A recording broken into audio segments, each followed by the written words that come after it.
Hi guys, Phil Seton here from Seton Tuning. This is our Yamaha R9.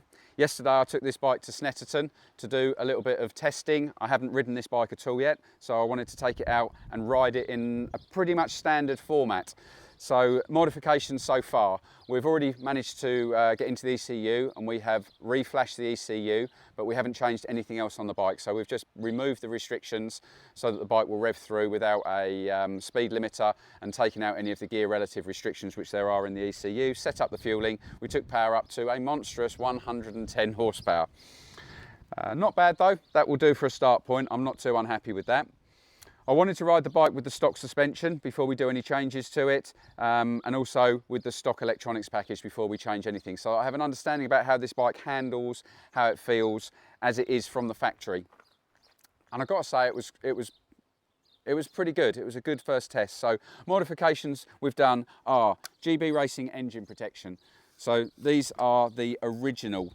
There are lots and lots of cheaper copies out there, and they are exactly that, cheaper copies. If you want the best, stick to GB Racing. These guys know their stuff. They've been doing it now. I started pioneering with them when they were pioneering the product back in 2009 and 2010, and we've been using it ever since. It is the best on the market.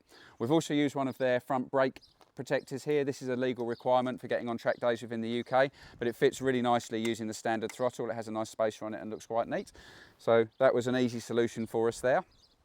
The only other modifications that we've done to this bike are we have changed it so that we have race shift, which again is a very easy modification. You simply need to tap the thread which is inside the gear linkage. You have two mounting points and you simply run a tap through here, an M6 tap.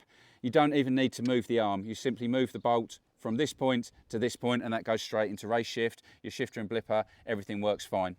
In addition to that, I also had some problems with ground clearance, touching down the toe peg, the gear lever, and I've ground a fair amount off the side stand.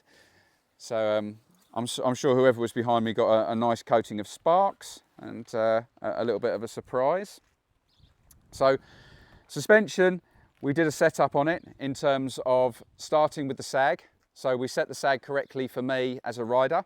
And I've got to say I was pleasantly surprised because it seems that the spring rate in here is strong enough to support a rider of my weight. I'm 78 kilos and it actually felt very good. I was surprised that we could get the sag where I would want it to be for a start point. We may want to make some changes later. So suspension wise, when I rode this bike, the first thing I noticed was it was absolutely planted, and I was absolutely shocked at how planted it was. It was really surprising. It felt more planted than my R1, but it was slow to turn. And again, it's slower to turn than my R1. Admittedly, that is 10 years worth of development which has gone into that bike, and this is the first time out of the box. So maybe not surprising that there's something which is not right, and probably quite positive that we've got some things to improve on. But under braking, the bike was terrible. Not due to the suspension, due to the ABS. On multiple occasions, the lever was pushed out of my fingers. I had a feeling that the tyre was sliding, but I was just running on.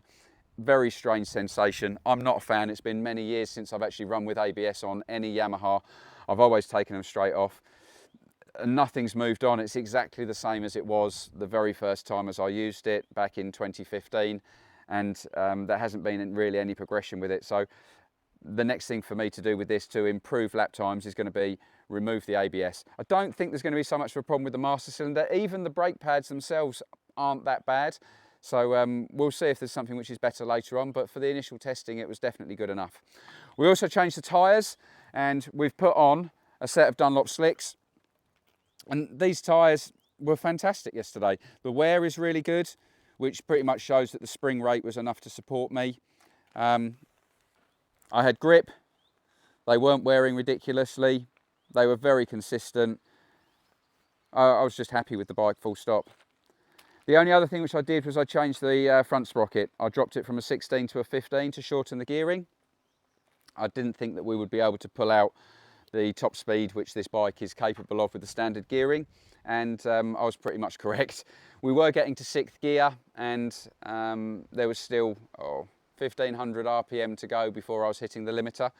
So the gearing might come good by the time we start releasing some more power. And that's going to be the next thing which we're going to try and do with this bike really. we need to drop some weight, fix the brakes, and then sort out the power from the motor, because 110 is a bit underpowered. Certainly there was virtually nothing that I could get alongside. Every bike was pulling away from me, and I had to do all of the work on the brakes yesterday, which wasn't a problem. It was stable under braking when it was not running on, and I was able to run reasonable corner speed. Though electronics have a few things which I'm not happy with. There was definitely not enough engine braking for me. I had to use brake at full lean angle, and I don't like doing that at all. I much prefer, once I commit to full lean angle, that I use nothing but engine braking to pull the bike back to the apex. But that said, it wasn't a million miles out. Incidentally, just so you know, I set all of the settings to the minimum intrusion. So traction, slide control, anti-wheelie, all of these were set to have the least amount of intrusion that there was, or possible, basically. So I would understand if there was too much intervention which was going on, because when I've worked with an R1, for instance, the intervention is enormous that you get from the traction control, even in the lowest setting. So when I'm trying to use the throttle on the side of the tyre, it just holds you back enormously. So hence why we developed the rider aids package for that model, so that we could then turn the traction down to give you better drive earlier in the corner. This bike though didn't have that kind of a problem really. I was on the side of the tyre, I was able to open the throttle and it would start to drive, and I think that's really a characteristic of the fact that it hasn't really got a lot of power. It's still had reasonable torque, so it could pick up. A couple of times I was in the wrong gear coming off a corner, and it still managed to pull itself out of that corner quite well. But overall, the electronics package was not too bad, and certainly when I'm developing a bike, okay, I look at what is the biggest problem and what is going to give the biggest gain. So straight away, the first thing which needs to be done to get the biggest gain out of this is to get rid of the ABS. That's the first thing which needs to be done. The second thing is to release some more horsepower. So we really need at least another 10 horsepower before I do the next test. So we've got a few things which we're going to try. My prototype system is ready to be bolted onto this, so we'll start doing some development work with that. I've also got some prototype bell mounts, so we'll have a little play with those, and we've got an MWR HE filter as well, so we can try those things out, see how much horsepower this can release. I certainly know with the work which we've done on the MT10 so far that the most we've seen is 122 horsepower using a DNA airbox lid, a stage 2, as well as a decent exhaust system and a flash and setup. So we're going to see where we get to in comparison to that. I've got one of those on order, but we haven't had it through just yet. So that basically concludes my rundown of the first ride on this bike. Just as a number for anybody who understands lap times around Snetterton, we managed a 2-minute 2.2 seconds lap round there, which I did 4 sessions, which are 15 minutes long. We had 15 minutes on, 15 minutes off. Considering that this is essentially pretty much a stock bike with full weight, lights, mirrors, everything on it, I wasn't at all unimpressed with that. I think it's a real credit to the bike in standard form that it's possible to do those sort of lap times. And in perspective, my MT10, which we had a couple of years ago, we had 165 horsepower out of that. We had K-Tech suspension, proper wheels, slicks in it, brakes are all modified, everything done on it. I did exactly the same lap time. So I'd say it's a very, very healthy starting point for what I think is quite an exciting little bike. So keep watching. Next instalment will be coming soon.